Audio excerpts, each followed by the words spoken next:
오늘의 플러스, 돈이 흘러온 역사를 통해 미국 증시의 미래를 전망해 봅니다. 홍춘욱 프리즘 투자자문 대표 모셨습니다. 어서 오세요. 예, 안녕하세요. 예, 요즘은 증시의 변동폭이 정말 큰 것 같습니다. 대표님도 그것 때문에 되게 바쁠 것 같은데요. 맞습니다. 요즘 시장 상황 어떻게 보고 계세요? 뭐 우리나라는 굉장히 침체되어 있는 상황이지만 미국 주식시장은 좀 심각한 상황이죠. 왜 그러냐면 이제 미국의 S&P 500 그러니까 미국을 대표하는 500대 기업들, 예. 뭐 인텔부터 시작해서 엔비디아까지 다 포함되어 있는 이 거대 기업들의 이제 주가 성적표를 살펴보면 지난 2년 동안 상승률이 53%. 야, 예, 물론 뭐 굉장히 좋은 회사들로 구성되어 있고 미국 경제 잘 나가는 건 뭐 우리가 다 알고 있지만 네, 어떻게 이렇게 그 큰 시장이 그렇죠. 단기간에. 예, 이렇게 또 사실 지난 2년 사이 세계 경제가 그렇게 좋아진 게 없잖아요. 예, 아직도 우크라이나 전쟁은 계속되고 있는 중이고 더 나가서 그 관세 전쟁, 무역 전쟁의 경랑이 높아지고 있는 여건인데도 불구하고 주식 시장이 그냥 멈추지 않고 달려가고 있는 중이고요. 네, 이렇게 이제 멈추지 않고 달려간 것이 사실 뭐 경제가 좋으니까 올라가는 거 아니에요라고 이야기하면 뭐 저도 할 말은 없지만 이제 과거 역사적으로 지난 한 150년 정도 1870년 이후 이제 미국 주식시장의 여러 데이터들이나 이런 것들이 공개되어 있는데 그런 걸 살펴보면 네. 이렇게 이제 과열로 뛰어가고 또 이렇게 연 20% 이상씩 급등한 다음에 그 뒤 성적표가 그렇게 좋지는 않았다라는 걸 이제 저희는 알고 있으니까 이제 조금 쉬고 다른 나라도 좀 순환매가 나오고 뭐 또 다른 자산도 조금 숨을 쉬는 그런 장세가 오면 오히려 더 이렇게 랠리가 길어질 수 있을 텐데 예. 그러니까 오늘밖에 없다는 것처럼 시장이 하루는 급등 하루는 폭락 이러니까 참 투자하고 자산 운용을 하고 있는 사람 입장에서는 힘듭니다. 네. 그러면 오늘은요, 지금 최근 2년 동안 급등했던 미국 증시, 이게 역사적으로 비교해 봤었을 때, 그래도 이 정도 성적표 나오면 이 정도 올라가는 게 당연하죠 라고 판단해야 될지, 아니면 이건 좀 과열된 거라서 앞으로는 이런 전망이 됩니다. 이런 걸 좀 여쭤보려고 하는데, 역사적으로 비교해 보면 어떤 겁니까? 이제 역사적인 평균 이런 걸 이제 우리가 이야기하려면 80년대 데이터를 들고 오기는 좀 어려운 게 그때 예. 비해서 금리가 너무 낮으니까. 아, 예. 이제 왜냐하면 주식시장이라는 건 결국 그 경쟁자가 두 개 아주 주요한 경쟁자가 둘이나 있는데 하나는 채권이고 하나는 부동산이잖아요. 네. 그래서 부동산이나 채권 같은 경쟁자들에 비교해서 이게 얼마나 매력이 있나를 봐야 되는 거니까 옛날 1980년대처럼 막 금리 20%인 시절을 비교할 수는 없는 거고. 예.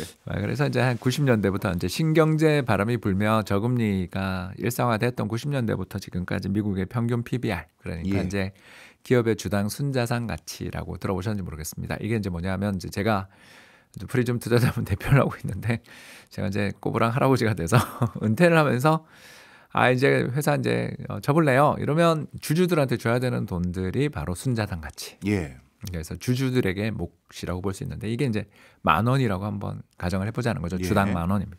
그러면 지금 미국은 얼마냐 하면은 5만 원 정도. 그러니까 주당 순자산 가치의 5배 정도에 거래되고 있습니다. 네. 역사적 평균 얼마냐? 예. 3만 원. 3만 원이에요. 그러니까 지금 거의 2배 정도. 이제 평균에 비해 역사적인 평균에 비해 거의 2배를 향해 뛰어가고 있는 중이다. 예. 이제 이렇게 볼 수 있고요. 이제 이거에 대해서 반발하시는 분들이 많죠. 아니 지금 첨단 산업을 영위하고 있는데 더군다나 미래 이익 성장성이 이렇게 밝은 산업을 하고 있는데 그 회사를 청산했을 때의 가치 또는 뭐 접을 때의 가치를 비교하는 게 말이 됩니까? 네. 이제 이러신 분들은 이제 PER이라는 걸 보게 되는데요. 예. 이제 이거는 뭐냐면 기업 이익 대비 주가 배율. 예. 예를 들어서 이제 아까 이야기했던 그 회사가 이렇게 되면 정말 좋겠는데 주당 순이익이 2,000원이 난다. 네. 아직 저희 회사는 적자지만 꿈을 꾸잖아요. 예, 그래서 예. 2,000원이다. 이렇게 이제 우리가 가정을 했는데 주당 주가의 그 순이익에 비해서 주가가 한 2만 원 정도 거래되면 10배. 네. 이게 이제 한국이 10배 정도에 거래되고 예. 있습니다. 그래서 이제 우리나라 주식시장이 저평가됐다 아니다 이런 이야기를 할 때 PER 10배 예. 그래서 순이익의 10배 정도에서 거래되면 우리나라는 역사적 평균이다 이렇게 보시면 되는데 미국이 지금 얼마냐면 23배. 23배요? 예, 그런데 미국의 이제 역사적 평균 90년대 이후 또 역사적인 평균을 봤더니 한 16배에서 18배 정도. 그러니까 그건 기준 따라 조금 다르니까. 예. 결국 어떤 기준으로 봐도 미국 주가가 싸진 않다. 일단 싸진 않은데 뭐 고점이냐 이렇게 물으면 그건 이제 귀신도 모르는 거고 네. 저처럼 이제 이 업계 30년 이상 했던 사람 입장에서는 찜찜하다. 왜냐하면 PBR로는 뭐 말도 안 되는 수준이고 예. 이제 기업 이익 PER 기준으로 해서 보면 한 20-30% 이상은 확실히 비싼 것 같은데 또 뭐 기업 실적 발표가 잘 나오면 이게 또 수용되는 수준이다. 그러나 여기서 더 오른다라는 건 2000년 수준이 되는 거다. 아, 닷컴 버블이요? 예, 그 9.11 테러 직전에 미국의 PER이 얼마였나 이제 그때 이제 데이터가 있는데 25배. 25배요. 그러니까 네. 지금 아까 제가 23배, 24배라고 했으니까 네. 이제 턱 밑까지 왔다. 그렇네요. 예, 그렇기 때문에 뭐 표현이 좀 그렇습니다만 예. 여기서 사상 최고치를 또 친다. 이제 그러면 닷컴 버블 이후 최고가 되거나 역사상 최고가 되는 레벨이라고 볼 수 있겠습니다. 네. 지금 두 가지 가장 중요한 지표 가지고 역사적인 수치들과 비교를 해 주시니까 지금 미국 증시의 분위기가 확연히 와닿긴 하는데 또 아마 우리 방송 지켜보시는 분들, 청취하시는 분들은 이런 생각 가지실 수 있을 거예요. 대표님이 더 잘 아시겠습니다만 미국 증시 전반을 얘기하면 안 되고 요즘은 나스닥을 중심으로 한 특히 빅테크 기업들이 달리는 것이지 전통적인 섹터들은 아직도 안 오르고 주춤한 경우가 많습니다. 그러면 이렇게 편차가 클 때는 어떻게 해석을 해야 될까요? 또 그만큼 닷컴 빅테크 기업들의 버블이 더 커졌다 이렇게 해석하면 맞나요? 네, 그것도 맞고요. 예. 저희들끼리는 네.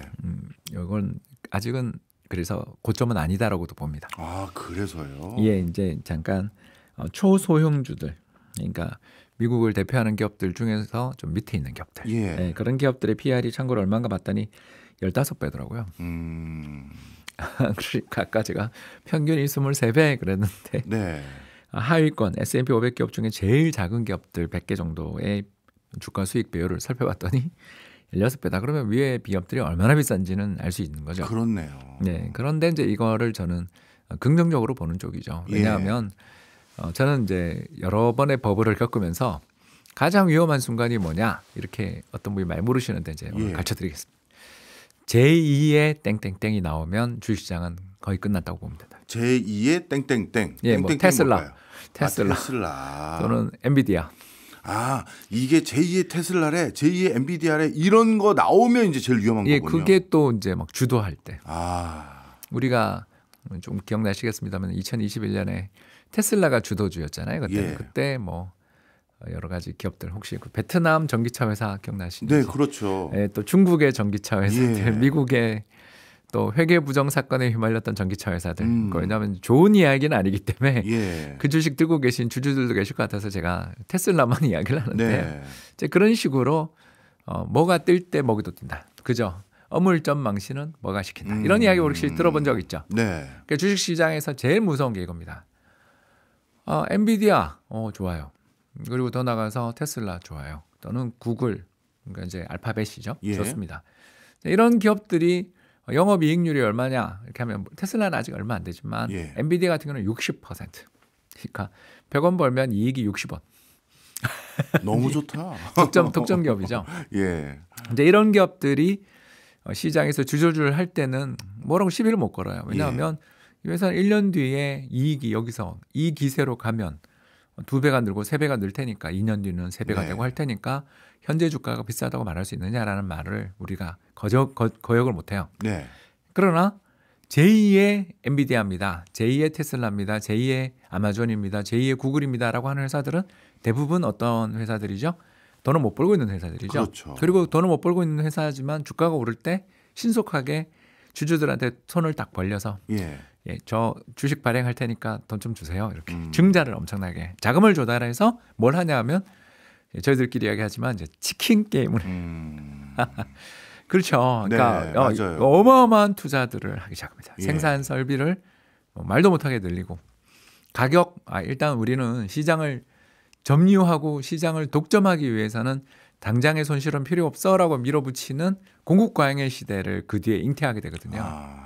이제 그런 기업들이 더 잘 나가고 지금 거기는 잊어라 이제 대세는 이거다라고 나오는 그런 시장이 발생할 때 아까 이야기했던 초소형주들까지도 오르기 시작하는 거죠. 왜냐하면 거기에서 뭐가 제2의 땡땡땡이 이제 나오는 거죠.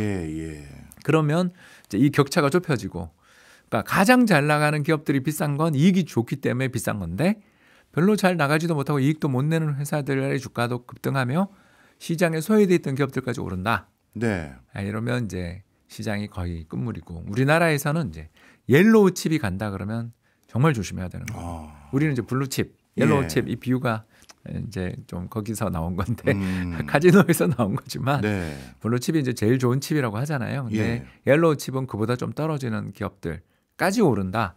시장이 전반적으로 질이 나빠지고 비싸진다. 이렇게 볼 수 있어서 네. 지금 현재 미국 주식시장을 주도하는 건 매그니피센트 세븐 또는 뭐 여러 배트맨 모르겠습니다. 이제는 그런 테마들만 갈 때는 차라리 마음이 좀 편한 게 저기 너무 급등하고 나면 좀 조정도 받고 또 조정받았을 때 기업 이익 발표되면 살아나고 이런 메커니즘을 가지기 때문에 시장이 편한데 제2의 땡땡땡 제3의 땡땡땡이 나오는 시기가 오고 아까 말씀드린 시장의 소외주들까지 날아간다. 이럴 땐 정말 조심해야 된다라는 말씀 드리고 싶네요. 네. 말씀을 딱 주시니까 진짜 역사적으로 고찰해 보니까 지금의 증시 상황을 우리가 어떻게 받아들이고 이해하면 되는지가 진짜 더 명확해지는 것 같은데요. 근데 또 일부 또 지적하시는 분들은 또 이런 얘기도 하세요. 지금 진행되고 있는 두 가지 혁명적인 변화, AI와 로봇, 이거는 물론 그걸 주도하는 회사들이 있지만 그 수혜는 전반적인 기업들로 파장된다. 그래서 기업들의 생산성 향상이 정말 유례없이 높아지기 초입이니 지금이 어떻게 보면 그런 것까지 선반영하는 증시의 움직임이 활발할 수밖에 없는 거냐 아니냐 이런 얘기인데 여기에 대해서는 어떻게 생각하세요? 네, 아직 멀었죠. 그러니까 이제 가장 경제의 생산성의 향상이 활발했던 시기는 1960년대입니다. 예. 1960년대 정확하게 말해서 1958년부터 67년. 왜 이제 이 기준을 했냐면 이때 바로 인텔에서 무어의 법칙이 나왔던. 매 2년마다 생산성 2배. 나중에는 이제 1년 반마다 생산성이 2배 향상된다. 그때 이제 사회 전체의 생산성이 얼마나 증가했냐면 매년 3%씩 생산의 효율이 개선됐다. 예. 근데 그때가 지나고 생각해 보시면 알겠지만 주식시장이 이제 지옥으로 가던 잃어버린 15년으로 가던 초입이었습니다. 네, 특이하네요. 왜 그랬을까? 우리가 생각을 해보면 이제 그때 베트남 전쟁이라든가 뭐 또는 70년대에 있었던 중동전 이런 것들 때문에 주식시장이 잃어버린 15년, 67년인가 고점 치고 그 회복하는 게 82년인가 그랬는데요. 이제 그런 일들을 겪었던 걸 생각하면 생산성의 향상만이 모든 걸 구제해주고 생산성이 향상될 때는 주가는 끝없이 간다라는 주장을 하기에는 일단 1960년대의 생산성의 향상이 그렇게 가파랐는데도 이제 스푸트니크 쇼크 이후 아폴로 우주선까지의 10년이라고 저희가 부르는데 그때에 비하면 지금 현재 생산성 향상률은 1.9%. 그러니까 그때에 비해서 거의 한 1.1% 정도 낮은 레벨에 불과하는 거죠. 네. 그렇기 때문에 생산성의 향상이 계속 가속화될 때는 주식시장은 끝없이 오른다. 이렇게 이제 말하려니까 그 아폴로 우주선 때만큼 생산성이 향상됐던 시절은 없고 우리는 사실 지금 그때 개발된 기술로 아직까지 사실 지금까지도 먹고 살고 반도체나 다 이 모든 건 무어의 법칙에 종속되어 있는데 이런 게 새로운 시대가 왔기 때문에 이제는 그런 건 잊어라라고 말하는 거에 대해서 무서운 거죠. 더 갈 수는 있지만 그렇게 단정짓지 말자. 그런 버블의 징후들을 조심해야 되는 거지. 잊어라라고 말하는 거는 이제 그때부터 저는 오히려 경계감이 더 드는 그런 이야기라고 할 수 있겠습니다. 네. 우리 대표님 말씀을 쭉 종합해 보니까요. 이렇게 저희가 한번 이해하면 좋을 것 같은데 지금 미국 증시를 비롯해서 전반적으로 싸다고 말하기 어렵습니다. 그리고 슬슬 버블인지 아닌지도 우리가 경계를 좀 해야 됩니다라는 말씀을 주신 것 같아요. 그렇다면 만약에 이 돈잔치 파티가 끝났습니다. 그럼 끝날 때는 주로 역사적으로 어떤 계획이라고 해야 될까요? 티핑 포인트가 있어서 이게 확 끝나버리나요? 그렇습니다. 두 가지 티핑 포인트가 있는데요. 첫 번째는 전쟁이요. 우리 2021년의 파티 종합주가지수 3,300. 그렇죠. 그 파티가 왜 끝났냐 하면 우크라이나 전쟁 때문에. 예, 맞네요. 네, 그래서 전쟁을 비롯한 외부 충격들이 강하게 올 때는 이게 경제가 자산 가격이 그렇게 크게 버블이 아닐 때는 금방 해소돼요. 그 외부 충격이 와도 금방 해소됩니다. 2020년이 그랬죠. 코로나 때 사실 우크라이나 전쟁보다 세계 경제에 더 큰 충격이었지만 그렇죠. 사실 한 3달, 4달 조정받고 그냥 바로 그 뒤에 회복됐죠. 회복됐던 걸 생각하시면 자산 가격이 굉장히 높아진 상태에서 외부 충격이 오면 조심해야 되겠구나. 지금 저희가 무서운 게 또 2022년 바닥치고 그때부터 지금 만 3년째 또 달리고 있는 중인데 예. 뭐 그때랑 또 비교해 볼 만한 상승이 나오니까 이게 이제 급하게 뛰다 보면 돌뿌리 하나에도 걸려 넘어지니까 예. 이거가 이제 걱정. 이거는 근데 우리가 뭐 알 수가 없으니까 대비를 좀 하자 정도에 불과하다면 예. 이제 두 번째가 더 중요한데 그건 뭐예요? 바로 중앙은행의 태도 변화. 우리 2021년 연말부터 서서히 주식시장의 탄력이 둔화됐던 게 결국 전쟁 나기 전부터 미국 중앙은행이 이제 금리 인상하겠다고 서서히 나서고 우리나라 한국은행이 또 8월에 금리 인상하면서 한국 주식시장이 그때부터 줄줄 빠졌던 거 기억나실 것입니다.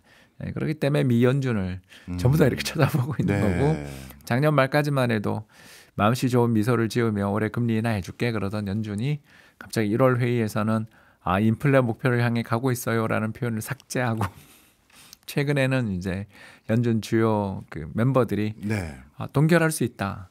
뭐 이런 이야기까지 나오기 시작하는 걸 보면 그렇네요, 진짜. 이게 뭔가 이제 조금씩 그 공습 경보까지는 아니고 경계 경보는 올 수도 있기 때문에 요건 면밀하게 관찰이 필요할 것 같습니다. 그렇네요. 진짜 말씀 듣고 보니까 뭔가 분위기가 바뀌어가는 조짐이나 징조일 수 있는 징조들이 지금 좀 전개되는 것 같은데 그렇다면요. 지금까지 설명해 주신 여러 내용들은 어찌 보면 미국 증시를 우리가 바라보는 것들에 대해서 해안을 주셨다면 이제 우리 증시 지금 뭐 우리 증시는 법을 걱정하는 게 아니라 이게 뭐 어떻게 이렇게 많이 빠지나 이걸 걱정하는 상황이지 않습니까? 그런데 미국 증시마저 뭔가 더 이상 탄력을 받지 못하고 주춤한 기조로 돌변해버리면 우리 증시 상황은 어떻게 되는 겁니까? 우리도 조정을 받을 수 있는데 더요? 예, 더 받죠. 왜냐하면 이제 이게 미국은 내수로 먹고 사는 나라니까 수입 비중 그래봐야 GDP 10%밖에 안 돼요. 예. 그래서 3조 달러밖에 안 됩니다. 미국 경제 규모가 30조 달러인데. 예. 근데 우리는 수출 수입 비중이 우리나라 GDP 100%. 그러니까 이제 미국이 기침하면 우리가 막 피를 토한다고. 그렇네요, 진짜. 폐렴 걸린다. 뭐 이런 이야기가 하는 게 그 때문이죠. 그래서 저희가 이제 좀 기도를 하고 있는 게 미국 주식시장이 폭락해 버리면 뭐 저희도 답이 없는데 미국 주식시장이 이제 좀 뭐랄까요? 주도주들이 좀 숨고르기에 돌아가고 좀 급등세가 진정되는 정도로 저희들끼리 이제 박스권이라고 부르는 박스에 갇힌 것처럼 위아래가 막혀 있는 그런 흐름을 보일 때가 사실 우리가 제일 좋습니다. 왜냐하면 미국이 좀 위험한 거 아니야? 근데 또 미국 주식 다 빼서 채권 관련이 그래도 뭐 또 약간 신뢰는 있고 이럴 때 이제 사람들이 그러면 좀 싼 거 사보자. 기업 실적도 좋고 뭐 환율이 저렇게 높아서 우리 달러 들고 있는 우리 입장에서 엄청 싼 기업들이 널려 있는 한국 주식 한번 보자. 이런 시기들이 이제 나오려면 그 징후가 가장 대표적인 이유가 바로 뭐냐면 미국 그 달러 가치가 좀 진정돼야 돼요. 이게 무슨 말이냐면 전 세계 돈이 미국에 다 몰리니까 달러 지수가 뭐 사상 최고치를 다시 돌파한다 그러고 우리 환율도 지금 1,500원을 위협하잖아요. 이런 식으로 움직일 때는 우리는 정말 힘들고요. 그리고 올해 연초에 잠깐 본 것처럼 환율이 막 급락하지는 않지만 좀 안정되기 시작하면 외국인들이 좀 돌아오기도 하고 그랬지 않습니까? 그거를 좀 눈여겨보시는 게 좋을 것 같습니다. 이런 분위기 속에서 그럼 개인들은 투자 전략 어떻게 해야 될까요? 일단 미국 주식에 올인하셨던 분들한테는 이제 차익 실현이라는 것도 좀 해보자. 뭐 한 번 사면 영원히 그걸 가지고 있는다라는 건 부동산도 안 되더라. 근데 왜 주식에 대해서는 한 번 사면 안 팔겠다는 태도를 가지냐. 좀 비싸고 버블 리스크가 있을 때는 수익 난 것 좀 실현해서 이 고환율 활용해 좀 저평가된 한국 시장이라든가 또 채권이라든가 다른 자산에 한번 조금 비율을 맞추는 게 어떨까 생각합니다. 알겠습니다. 자산 포트폴리오의 재배분도 한 번쯤은 생각해 볼 시점이 됐다라는 말씀으로 정리해 볼 수 있을 것 같네요. 자주 좀 나와주세요. 변동폭이 크니까 마음이 불안합니다. 지금까지 홍춘욱 프리즘 투자자문 대표였습니다. 고맙습니다. 감사합니다.